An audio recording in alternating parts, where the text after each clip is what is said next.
School student की अनोखी लंबी चोटी। रंगोली सुबह जल्दी जल्दी घर का सारा काम खत्म करके स्कूल जाती है, लेकिन क्लास पहुंचते ही सभी बच्चे उसे परेशान करने लगते हैं। कोई उसे धक्का देता है तो कोई उसका बैग उसे छीनकर इधर उधर फेंकने लगते हैं और रंगोली रोते हुए उनसे कहती है, मेरा बैग मुझे दे दो प्लीज, मेरा बैग मत फेंको। तभी क्लास की एक लड़की हंसते हुए कहती है, अरे टकली, अब भला तुझ जैसी मनहूस लड़की भी पढ़ने लगी। हाँ सही कहा तुमने। और तू टकली पढ़ लिख कर भला क्या करेगी? तू मेरी बात मान तो अपना ये बोरिया बिस्तर उठा और निकल जाओ यहाँ से, समझी? रंगोली रो ही रही थी। तभी क्लास में मैडम आ गई। क्या हो रहा है ये सब? देखिए ना मैडम, ये लोग मुझे बहुत परेशान कर रहे हैं और मेरा बैग भी मुझे नहीं दे रहे हैं। तू फिर से यहाँ आ गई? तुझे मैंने मना किया था ना स्कूल आने से। अरे तुझ जैसी काले टकली लड़की की वजह से स्कूल का माहौल खराब होता है। खुद तो कुछ पढ़ना नहीं है, बस दूसरों को परेशान करने के लिए स्कूल आ जाती है। चल अब निकल यहाँ से। इतना बोलकर मैडम ने रंगोली को स्कूल से निकाल दिया। रंगोली रोते हुए घर चली गई। घर पहुँचते ही उसकी सौतेली माँ सुजाता ने उससे कहा, आ गई महारानी स्कूल से कलेक्टरी करके। अब घर का काम करने तेरी मरी हुई माँ तो नहीं आएगी ना। चल अब जल्दी से घर के कामों में लग जा, समझी? ठीक है माँ, मैं अभी करती हूँ। ठीक है, जल्दी जल्दी हाथ चला। पता नहीं है पढ़ाई लिखाई का भूत तेरे सर से कब उतरेगा। बनना तो तुझे नौकरानी ही है। वैसे भी तुझ जैसे बदसूरत लड़की से शादी कौन करेगा? तुझे जिंदगी भर इसी घर में नौकरानी बनकर रहना है, समझी? रंगोली चुपचाप घर के कामों में लग जाती है। रंगोली के पैदा होने के बाद से ही उसे कभी किसी भी तरह का सुख नहीं मिला। खुशी नाम की तो कोई चीज जैसे मानो उसकी जिंदगी में है ही नहीं। रंगोली की सगी माँ को एक भयानक बीमारी थी, जिसके कारण उसके सर के सारे बाल झड़ गए और उस वक्त रंगोली अपनी माँ के पेट में थी और रंगोली को जन्म देते वक्त उसकी माँ की मृत्यु हो गई और रंगोली भी अपनी माँ की तरह गंजी ही पैदा हुई, जिसे देखकर उसके पिता श्याम सुंदर ने कहा, एक मुसीबत तो बड़ी मुश्किल से गई और दूसरी मुसीबत गले आ पड़ी। पता नहीं मैं इस गंजी और मनहूस लड़की का क्या करूँगा। उसके बाद श्याम सुंदर ने सुजाता नाम की औरत से दूसरी शादी कर ली और दोनों ने मिलकर रंगोली की जिंदगी पूरी तरह से खराब कर दी। सुजाता ने उसे ना तो पीने के लिए दूध दिया, ना ही ठीक से उसे सोने के लिए दिया।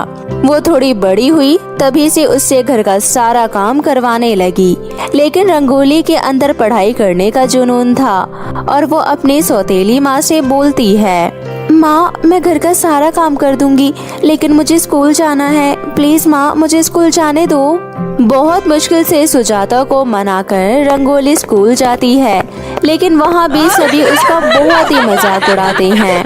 लेकिन रंगोली हिम्मत नहीं हारती है और वो फिर भी रोज स्कूल जाती है। अगले दिन भी रंगोली स्कूल गई। तभी एक लड़की राधा ने रंगोली से कहा, ए रंगोली, तुझे अगर पढ़ने का इतना ही शौक है तो क्लास के बाहर से पढ़ो। तुझे देखकर हम सबको बहुत ही घिन आती है।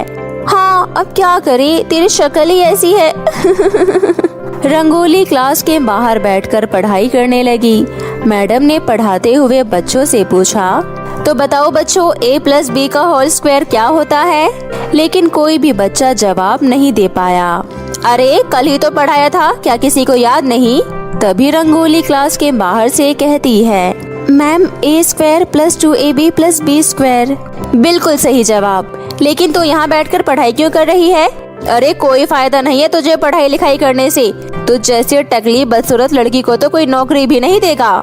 टीचर की ऐसी बात सुनकर सभी बच्चे हंसने लगे और रंगोली को बहुत ही बुरा लगा, लेकिन वो कर भी क्या सकती थी।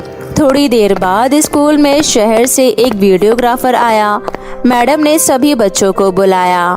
सभी बच्चों इधर आओ, सुनो, मैगजीन में छपने के लिए ग्रुप फोटो ली जा रही है, तो सभी बच्चे लाइन में खड़े हो जाओ। अब से हमारी फोटो मैगजीन पर आएगी। सभी बच्चे बहुत ही खुश होते हैं, हंसते हुए कैमरे के सामने खड़े हो जाते हैं।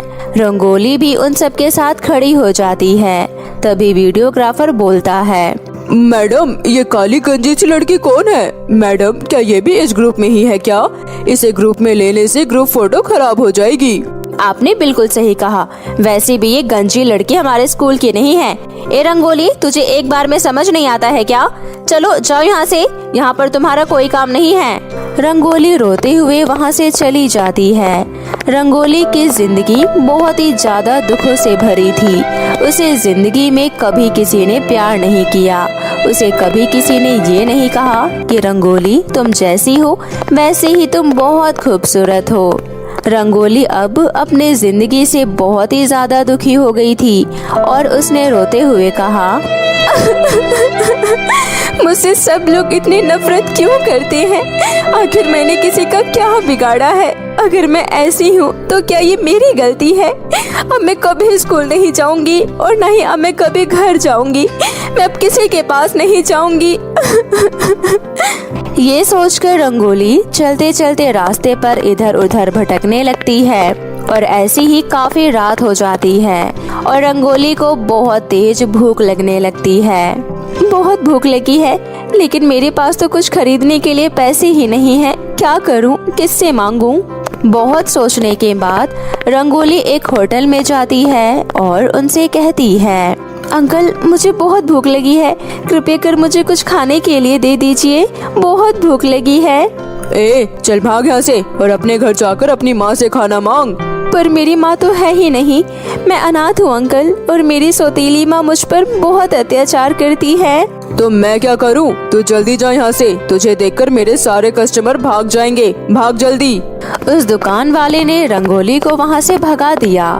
भूखी रंगोली रोड पर हर किसी से खाना मांगती है, लेकिन कोई भी उसे खाना नहीं देता है।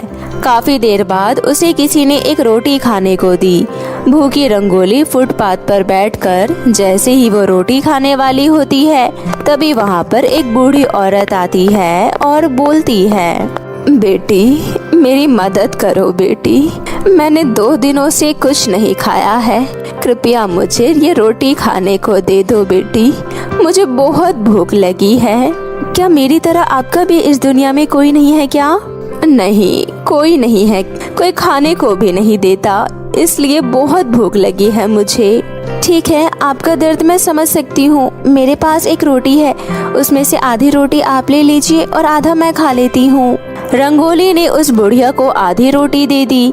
उस रोटी को खाने के बाद बुढ़िया ने कहा, बेटी, मैंने तुम्हारी जैसी खूबसूरत लड़की आज तक नहीं देखी। बेटी, तुम्हारे बाल कितने लंबे और घने हैं। पर अम्मा, मेरे सर पर तो बाल ही नहीं है। आप क्यों मेरा मजाक उड़ा रही हो? कोई बात नहीं बेटी, अब तुम सो जाओ, मैं चलती हूँ। इतना बोलकर वो बुढ़िया वहाँ से चली गई। रंगोली भी उनकी बातों पर ज्यादा गौर ना करते हुए सो गई। सुबह जब उसकी आंखें खुली तो उसने देखा कि एक आदमी उसके सामने खड़ा है।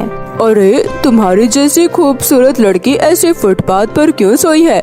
और तुम्हारे तो कितने सुंदर बाल है। देखो, तुम्हारे ये रेशमी बाल कैसे गंदे हो रहे हैं। रंगोली पहले तो चौंक जाती है, लेकिन जब वो अपने हाथ देखती है तो हैरान रह जाती है।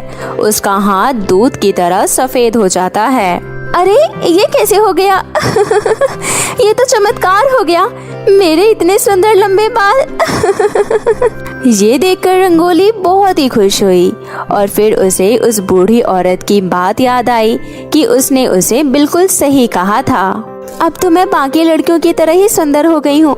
जल्दी से अब मैं स्कूल जाती हूँ और सबको ये बात बताकर आती हूँ। रंगोली भागते हुए स्कूल की तरफ जाने लगती है। तभी अचानक से बहुत तेज भूकंप शुरू हो गया और स्कूल टूटकर गिर गया। रंगोली जब वहाँ पहुँची तब तक पूरा स्कूल गिर चुका था और मलबे के नीचे से एक लड़की चिल्ला रही थी, बचाओ, कोई मेरी मदद करो, हेल्प, बचाओ, मुझे बहुत दर्द हो रहा है।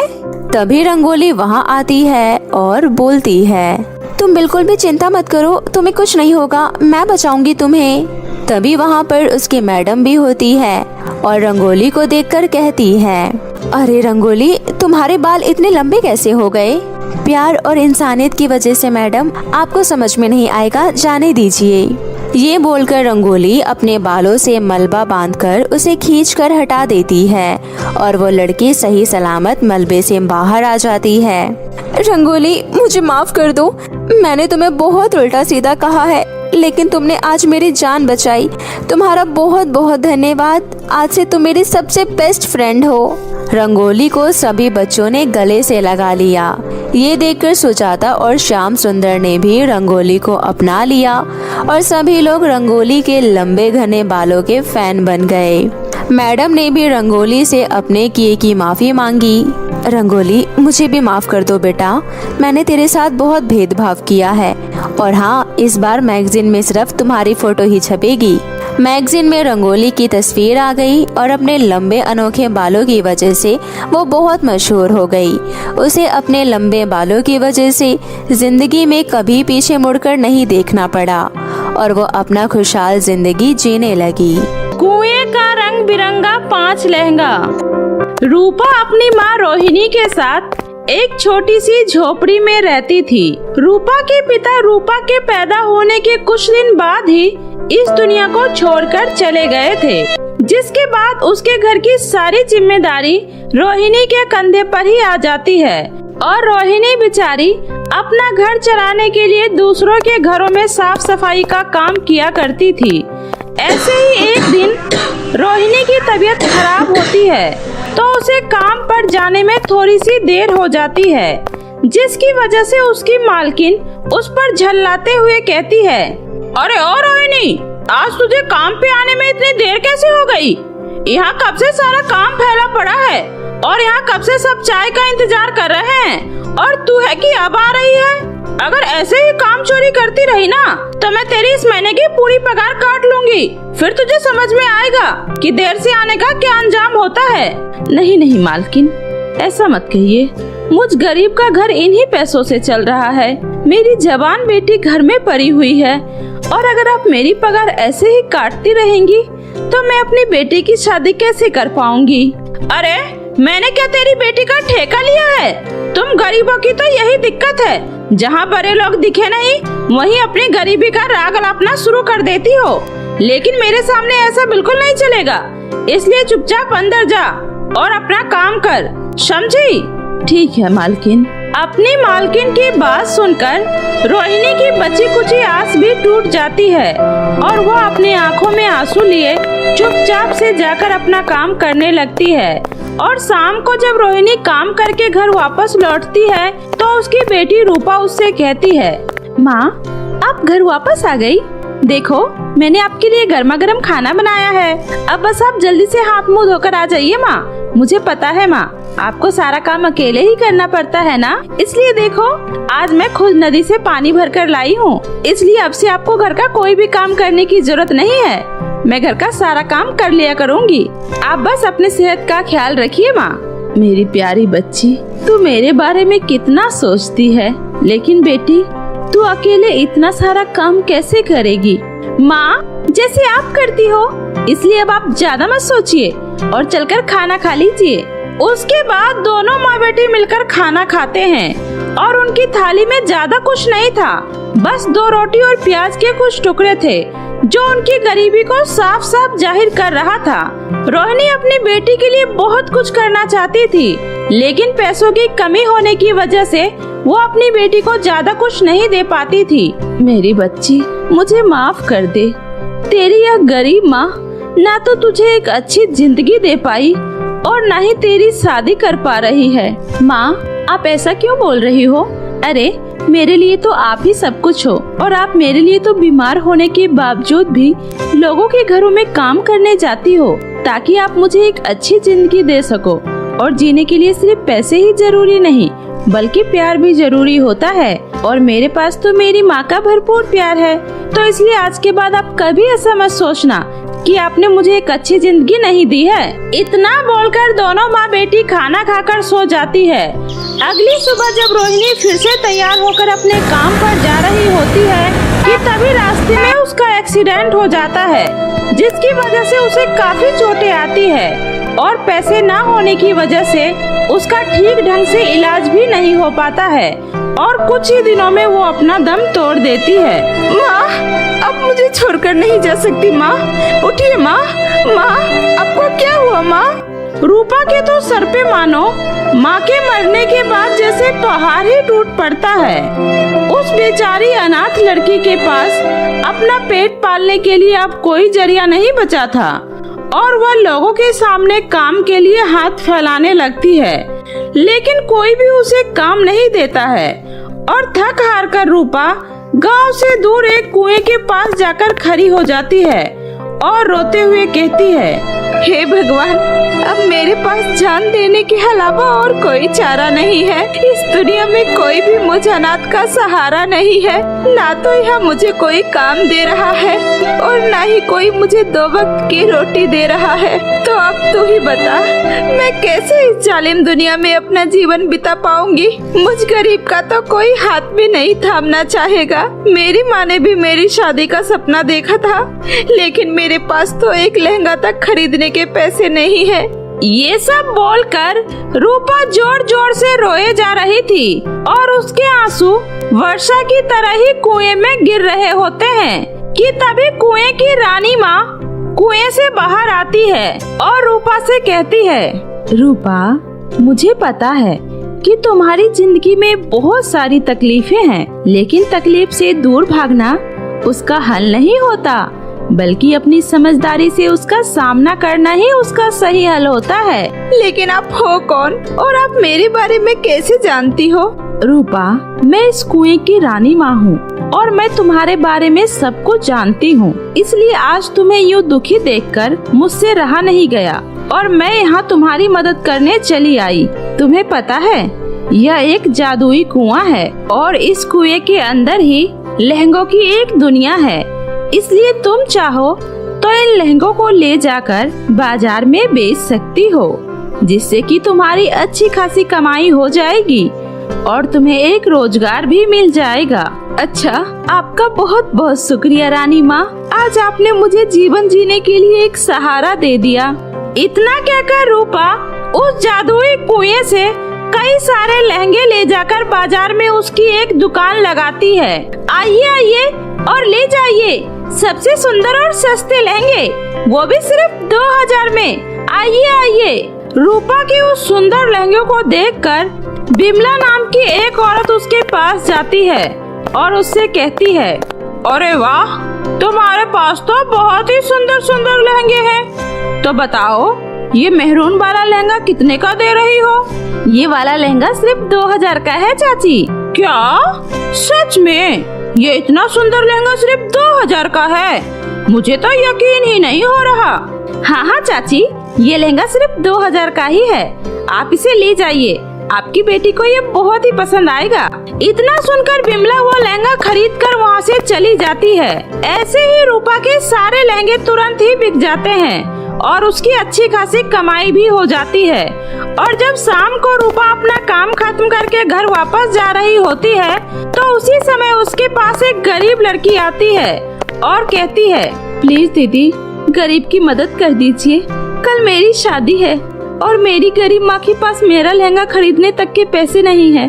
मुझे समझ में नहीं आ रहा मैं क्या करूँ। उस गरीब लड़की की बात सुनकर रूपा उससे कहती है, सुनो बहन, तुम चिंता मत करो, मैं तुम्हें सबसे सुंदर लहंगा लाकर दूंगी, बस तुम मेरा यहीं पर इंतजार करो, मैं बस अभी आई।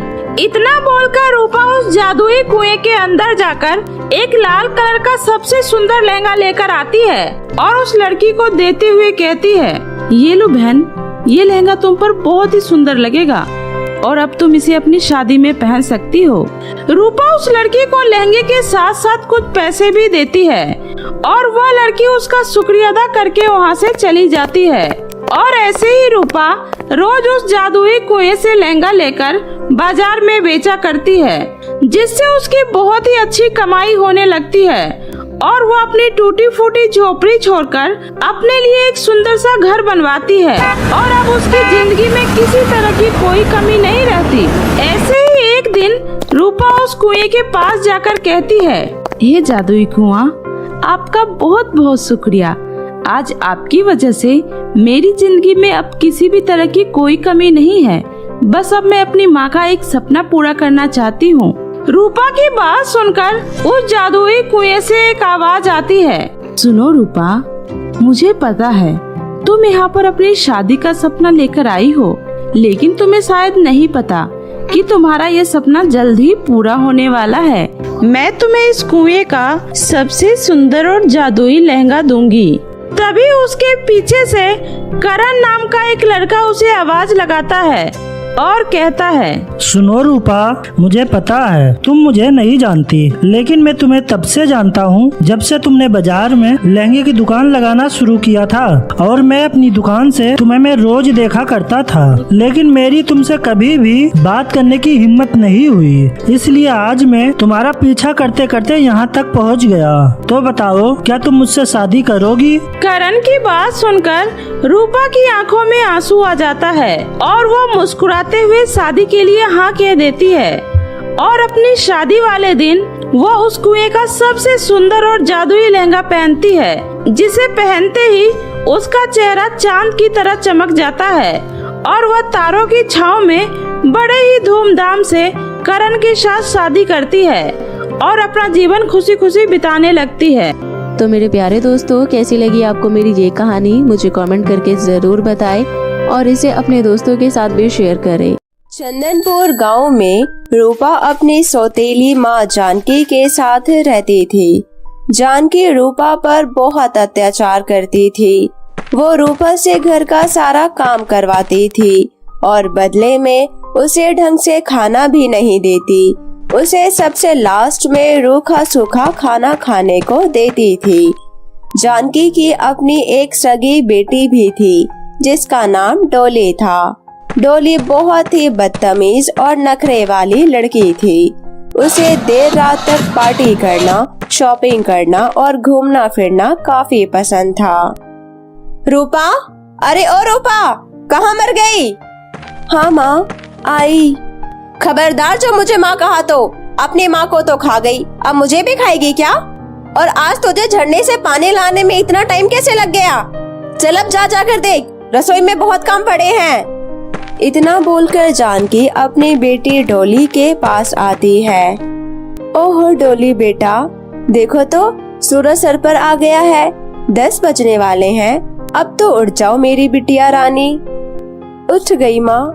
अरे 10 बज गए, मुझे तो आज पैसिफिक मॉल जाना था अपने फ्रेंडों के साथ। माँ, मैं जल्दी से रेडी होकर आ रही हूँ, आप उस नौकरानी से बोलकर मेरा नाश्ता लगवा दे। ठीक है, तुम जल्दी से तैयार हो जाओ, मैं नाश्ता लगवाती हूँ। जानकी किचन में आकर रूपा से बोलती है, उधर मेरी बेटी को भूख लगी है और इधर महारानी से अभी तक नाश्ता नहीं तैयार हुआ। जानबूझकर देरी करी है ना तूने, ताकि मेरी बेटी को भूखे ही जाना पड़े। कैसी बातें कर रही हो माँ, आज बहुत काम था, मैं किचन की सफाई करने लग गई थी, बस 5 मिनट में नाश्ता लगाती हूँ।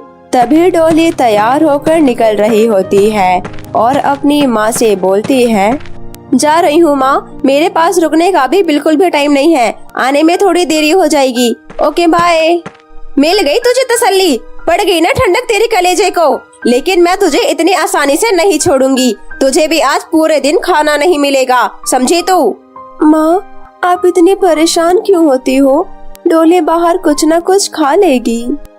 सब समझती हूँ तेरी चालाकी, मेरी बेटी से बदला लेने का तूने अच्छा तरकीब निकाला है। अब चल खाना बनाना बंद कर और पूरे घर की अच्छे से सफाई कर। ठीक है माँ। रूपा घर धोने के लिए पानी लेने झरने पर जाती है। तभी वहाँ एक भिखारन उसके पास आकर बोलती है, बहुत प्यास लगी है बेटा, मुझे भी पानी पिला दो। हाँ अम्मा, क्यों नहीं, ये लीजिए। तुम बहुत ही अच्छी लड़की हो, तुम्हारा दिल बहुत ही नेक है, पर तुम मुझे बहुत दुखी लग रही हो। क्या बात है बेटी, मुझे बताओ। नहीं तो मैं दुखी नहीं हूँ, मैं ठीक हूँ अम्मा। तभी वो भिखारन एक परी में बदल जाती है और रूपा से कहती है, रूपा, मैं सोन परी हूँ, तुम ऐसे ही सदा मुस्कुराते रहना, तुम्हारी आवाज बहुत ही प्यारी है। अब से तुम जब भी कुछ बोलोगी तो तुम्हारे मुंह से फूल और पैसों की बारिश होगी। इतना बोलकर परी वहाँ से गायब हो जाती है इधर देर से घर आने पर जानकी रूपा को खूब खरी खोटी सुनाती है। क्यों रे चुड़ैल, पानी लाने में इतना देर लगता है क्या? रूपा फिर अपनी माँ को सारी बात बताती है। रूपा जैसे ही बोलती है उसके मुंह से फूल और रुपए पैसे निकलते हैं। ये सब देख जानकी बहुत ही खुश हो जाती है और उसका कारण पूछती है। रूपा उसे सारी बात बता देती है।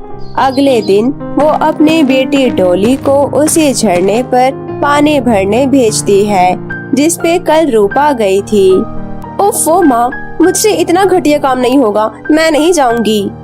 एक दिन की तो बात है बेटी, मेरी प्यारी बेटी, एक बार मेरी बात मान लो, फिर मैं तुम्हें कभी कुछ करने को नहीं बोलूंगी। मान जाओ ना बेटा, प्लीज बेटी। माँ के बहुत समझाने के बाद डॉली उस झरने पर पानी लेने जाती है। गर्मी का मौसम था, बहुत तेज धूप हो रही थी। बस जल्दी से वो परी आए और मुझे वरदान दे दे, फिर मैं फटाफट भागूं यहाँ से। इस गर्मी में तो मेरी स्किन काली पड़ जाएगी। डोली झरने पर काफी देर तक उस परी का इंतजार करती है, पर वहाँ कोई नहीं आता। बहुत देर बाद एक बूढ़े बाबा वहाँ आते हैं। बेटी, इस बोतल में थोड़ा पानी भर कर दे दो, तुम्हारी बहुत बहुत मेहरबानी होगी। मैं तुम्हारी नौकरानी नहीं हूँ, समझ गई? खुद ही भर लो। एक तो वो परी नहीं आ रही है, ऊपर से तुम और आगे मेरा दिमाग खाने। तुम तो बहुत ही बदतमीज लड़की हो। इतना बोलकर बाबा वहाँ से चले जाते हैं। मुझे लगता है रूपा ने ये सब झूठ बोला है, घर जाकर तो उसके खैर नहीं। इतना टाइम वेस्ट करा दिया मेरा, अब मैं यहाँ और वेट नहीं करने वाली। तभी उधर से एक चमचमाते कपड़ों में सजी हुई राजकुमारी सी दिखने वाली एक लड़की आती है और डोली से बोलती है, बहन मुझे प्यास लगी है, पानी पिला दो। माय फुट, क्या मैं तुम्हें पानी पिलाने वाली दिखती हूँ? इतनी ही प्यास लगी है तो खुद भी तो पी सकती हो। मैं तो बस यहाँ उस बूढ़ी औरत का इंतजार कर रही हूँ और तुम सब ने तो मुझे नौकरानी ही समझ लिया। और सुनो, तुम राजकुमारी हो तो मैं भी तुमसे कम नहीं हूँ। ओके, पानी पियो और निकलो यहाँ से। वैसे मैं ही वो बूढ़ी औरत हूँ जो रूप बदलकर सबकी परीक्षा लेती हूँ। मैं सोनपरी हूँ। अब से तुम जब भी बोलने के लिए मुंह खोलोगी, तुम्हारी कड़वी जुबान की तरह ही तुम्हारे मुंह से उतने ही काले कौवे निकलेंगे। इतना बोलकर परी वहाँ से गायब हो जाती है। इधर डॉली घर आकर सारी घटना अपनी माँ को बताती है। वो जैसे ही बोलती है उसके मुंह से काले कौवे निकलते हैं। ये देख जानकी गुस्से से आग बबूला हो जाती है और वो रूपा को घर से निकाल देती है। निकल जा मेरे घर से डायन, तेरी वजह से मेरी बेटी का ये हाल हुआ है। तूने जानबूझकर किया है ना ये सब। दूर हो जा मेरी नजरों से और अब कभी दोबारा अपनी शक्ल मत दिखाना। रूपा रोते रोते घर से निकल जाती है और वो जितना रोती है उतने ही उसके आंसू से कीमती मोतियों की बारिश होने लगती है। रूपा उन मोतियों को बेचकर अपना अलग घर बनाकर खुशी खुशी अपना जीवन यापन करने लगती है और दोनों माँ बेटी को अपने किए की सजा मिल जाती है। तो मेरे प्यारे दोस्तों, इस कहानी से हमें ये शिक्षा मिलती है कि हमें लालच नहीं करना चाहिए। तो कैसी लगी आपको मेरी ये कहानी, मुझे कमेंट करके जरूर बताएं। एक सुंदर से गांव में बबली नाम की लड़की अपनी चाची रजिया और चाचा मोहन के साथ रहती थी। कुछ साल पहले एक सड़क दुर्घटना में उसके माता पिता की मृत्यु हो गई थी। तब से बबली अपनी चाची चाचा के घर पर ही रहती थी। बबली की चाची ने उसे अपने घर में जगह सिर्फ एक नौकरानी की दी थी, जबकि उसके चाचा उसे अपनी बेटी के बराबर ही मानते थे। रजिया बबली को बिल्कुल भी पसंद नहीं करती थी। वो बबली को फटे पुराने कपड़े दिया करती थी और खाने के लिए बासी खाना। रजिया की भी एक अपनी बेटी थी जिसका नाम पायल था, लेकिन पायल में पूरे अपनी माँ के गुण थे। वो बहुत ही घमंडी थी।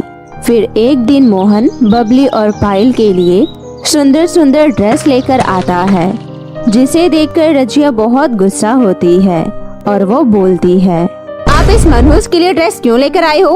अभी कुछ दिन पहले ही मैंने पायल की सारी ड्रेस इसी को दे दी थी।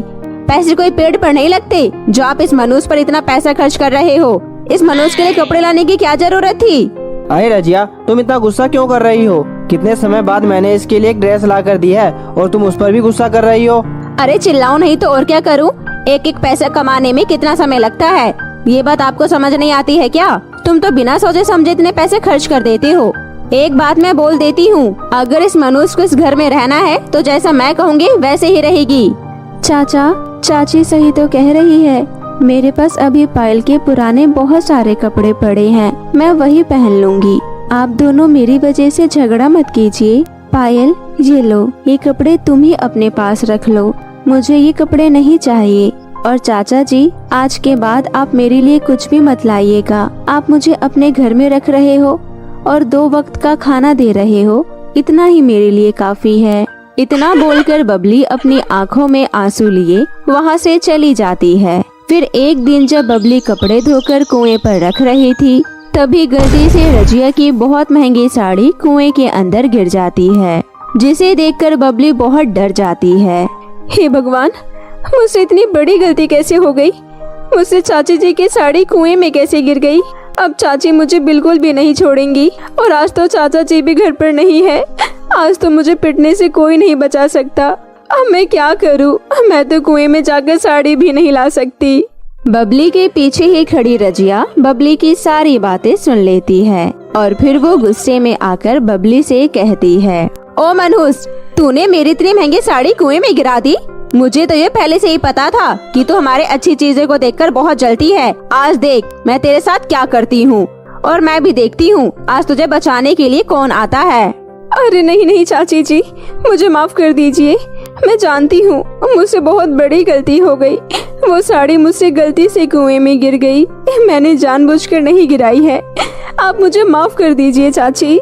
ऐसा बोलकर बबली रजिया के सामने बहुत गिड़गिड़ाती है, लेकिन रजिया उसकी एक नहीं सुनती और उल्टा बबली को ही कुएं में धक्का दे देती है, जिससे बबली कुएं में गिर जाती है। तब रजिया बबली से कहती है, इस कुएं में ही रह। अगर तुझे मेरी ब्रांडेड साड़ी मिल जाए तो मुझे आवाज लगा देना, मैं तुझे रस्सी से खींचकर बाहर निकाल लूंगी। और अगर मेरी साड़ी ना मिले तो उसे कुएं में रहना और उसी में घुट घुट कर मर जाना। आई बात समझ में, मनहूस कहीं की। ऐसा बोलकर रजिया गुस्से से अपने घर चली जाती है और यहाँ दूसरी तरफ बबली कुएं के द्वारा किसी दूसरी ही दुनिया में पहुँच गई थी। वहाँ पर बहुत ही सुंदर सुंदर वातावरण था। जगह जगह पर कलरफुल फूल लगे हुए थे, सुंदर सुंदर तितलियाँ थी और वहाँ पर ये सब देखकर बबली बहुत खुश हो जाती है। अरे वाह, कितनी सुंदर जगह है। चाची जी ने तो मुझे कभी नहीं बताया कि कुएं के अंदर इतनी सुंदर दुनिया है। कितने सुंदर सुंदर फूल और तितलियां हैं। इतनी सुंदर जगह को देखकर तो मेरा दिल ही खुश हो गया और मैं तो भूल ही गई। मैं तो यहाँ चाची जी की साड़ी ढूंढने आई हूँ। अगर मैं बिना चाची जी की साड़ी लिए घर गई तो चाची जी मुझे घर से निकाल देंगी। मुझे जल्दी से साड़ी ढूंढनी होगी, लेकिन यहाँ तो दूर दूर तक साड़ी दिख ही नहीं रही है। मैं आगे चलकर देखती हूँ। ऐसा बोलकर बबली साड़ी की खोज में आगे की ओर चल देती है। आगे चलते चलते बबली को एक छोटी सी कुटिया के आगे बूढ़ी औरत बेहोश पड़ी हुई दिखाई देती है, जिसे देखकर बबली उस बूढ़ी औरत को घर के अंदर तक ले जाती है और अच्छे से उसकी सेवा करती है। बबली उस बूढ़ी औरत के लिए स्वादिष्ट सा सूप बनाती थी और उसे जल्दी से स्वस्थ कर देती है। तभी कुछ ही दिनों में वो बूढ़ी औरत एकदम ठीक हो जाती है। वो बुढ़िया बबली से कहती है, बेटा, तुमने एक अनजान बुढ़िया की मदद की। तुम मेरी सेवा में दिन रात लगी रही। तुम्हारी मेहरबानी की वजह से मैं ठीक हो गई। पर मैं ये पूछना चाहती हूँ बेटी कि तुम यहाँ किस लिए आई हो? दादी, आप ठीक हो गई, मेरे लिए इतना ही काफी है। मेरे माता पिता बचपन से ही नहीं है। मैं अपने चाची चाचा के साथ रहती थी। चाची मुझ पर बहुत जुल्म करती थी। मजबूरी में मुझे उनके साथ ये सारे अत्याचार सहने पड़ते हैं और आज मुझसे उनकी साड़ी गलती से कुएं में गिर गई तो उन्होंने धक्का मारकर मुझे कुएं में ही गिरा दिया। मैं उन्हीं की साड़ी खोजने के लिए यहाँ आई हूँ। बेटा, मैं तुम्हें यहाँ की कुछ खास चीजें दिखाना चाहती हूँ। यहाँ पर एक सोने और एक चांदी की जादुई नदी है। तुम उसे देखना चाहोगी? हाँ हाँ, क्यों नहीं दादी, मैं उसे क्यों नहीं देखना चाहूँगी। आप मुझे लेकर चलिए। ऐसा कहकर दादी बबली को जादुई नदियों के पास लेकर चलती है। इतनी सुंदर नज़ारे को देखकर बबली बहुत खुश हो जाती है। तब दादी कहती है, बेटा तुम्हारे सामने जादुई 2 फ्रॉक सोने और चांदी की नदी है। अगर तुम जैसे ही कोई भी एक जादुई सोने की फ्रॉक पहनोगी तो तुम्हारे पास बहुत सारा ज्ञान हो जाएगा। तुम बहुत ही बुद्धिमान और ज्ञानी लड़की बन जाओगी। और अगर तुम जैसे ही चांदी की नदी का फ्रॉक पहनोगी तो तुम्हारे पास ढेर सारे सोने, चांदी, हीरे, मोती आ जाएंगे। फिर तुम्हें कभी भी पैसों की कमी महसूस नहीं होगी। फिर तुम्हें पूरे जीवन कोई भी काम करने की भी जरूरत नहीं पड़ेगी। तो अब तुम मुझे बताओ बेटा कि तुम्हें ढेर सारा सोना चाहिए या ज्ञान की बातें। दादी जी, मुझे ज्ञान चाहिए, क्योंकि इस दुनिया में ज्ञान से बढ़कर कुछ नहीं है। जब तक हम लोगों की मृत्यु नहीं हो जाती तब तक हम लोगों के साथ सिर्फ ज्ञान ही रहता है, और धन तो एक न एक दिन खत्म हो ही जाता है। आप मुझे ज्ञान दे दीजिए ताकि मैं अपना ये ज्ञान दूसरों को भी दे सकूं। बबली की इस उच्च विचार को सुनकर दादी बहुत खुश हो जाती है। तभी दादी सोने की नदी की एक फ्रॉक बबली को दे देती है। फ्रॉक पहनने के बाद बबली बहुत ही खूबसूरत दिखने लगती है। वो फ्रॉक पूरी तरह से सोने की थी। बेटा, तुमने सोने की फ्रॉक की नदी चुनी है, इसलिए तुम अब अपने घर जा सकती हो। तुम एक बहुत अच्छी और ईमानदार लड़की हो। बेटा, तुम जानती हो यहाँ पर जब भी कोई आता है तो वो ज्यादातर चांदी की नदी को ही चुनता है, जिससे वो अपने घर कभी नहीं जा पाता। पर तुम अपने घर जा सकती हो बेटा। ऐसा बोलकर वो बूढ़ी दादी बबली को उसके घर पर पहुंचा देती है। बबली को इतने सुंदर ड्रेस में और उसके साथ ढेर सारे सोने चांदी के सिक्के और हीरे मोती को देखकर रजिया बहुत गुस्सा हो जाती है। और फिर वो बबली से कहती है, तेरे पास इतना सारा सोना कहाँ से आ गया? तू कहीं से चोरी कर आई है ना? तो तू मुझे जल्दी से बता दे। रजिया के पूछने पर बबली उसे सारा सच बता देती है, जिसे सुनकर रजिया बहुत खुश हो जाती है। और फिर वो सोने के लालच में आ जाती है। और फिर रजिया अपनी बेटी को खूब सारा सोना चांदी लाने के लिए उसी कुएं में धक्का दे देती है। लेकिन वहाँ पहुँचने के बाद पायल ना तो उस बुढ़िया की मदद करती है, और जब वो बुढ़िया किसी तरीके से पायल को जब उस नदी के पास लेकर जाती है तो पायल वहाँ पर चांदी की नदी अपने लिए पसंद करती है। वो बूढ़ी औरत खूब जोर जोर से उस पर हंसती है, और जैसे ही वो उसे चांदी की नदी की एक फ्रॉक निकाल कर देती है तब उसे बताती है, अगर तुम सोने की फ्रॉक लेती तो तुम घर जा सकती थी, लेकिन तुमने चांदी की फ्रॉक ली है, इसलिए तुम घर नहीं जा सकती। तुम्हारे पास खूब सारा सोना चांदी हीरा मोती तो रहेगा, लेकिन तुम अपने घर कभी नहीं जा पाओगी। और यहाँ बहुत देर तक रजिया कुएं के पास बाहर खड़ी होकर पायल का इंतजार करती रहती है कि पायल अब आएगी और वो आकर मुझे बहुत सारा सोना चांदी देगी। लेकिन ऐसे ही बहुत साल बीत जाते हैं और पायल उस कुएं से कभी बाहर नहीं आती। रजिया को अपनी गलती का बहुत एहसास होता है। अब रजिया किसी भी चीज का कभी भी लालच नहीं करती और वो बबली को ही अपनी बेटी समझकर सुखी से पालती है और उसे हमेशा खुश रखती है। तो मेरे प्यारे दोस्तों, कैसी लगी आपको मेरी ये कहानी? मुझे कमेंट करके जरूर बताएं और इसे अपने दोस्तों के साथ भी शेयर करें। और हाँ दोस्तों, अगर आपने अब तक मेरे चैनल को सब्सक्राइब नहीं किया है तो प्लीज जल्दी से नीचे लाल बटन दबाकर अभी कर ले। तो मिलती हूँ आपसे फिर किसी नई कहानी के साथ। तब तक के लिए आप अपना ध्यान रखें। बाय बाय दोस्तों।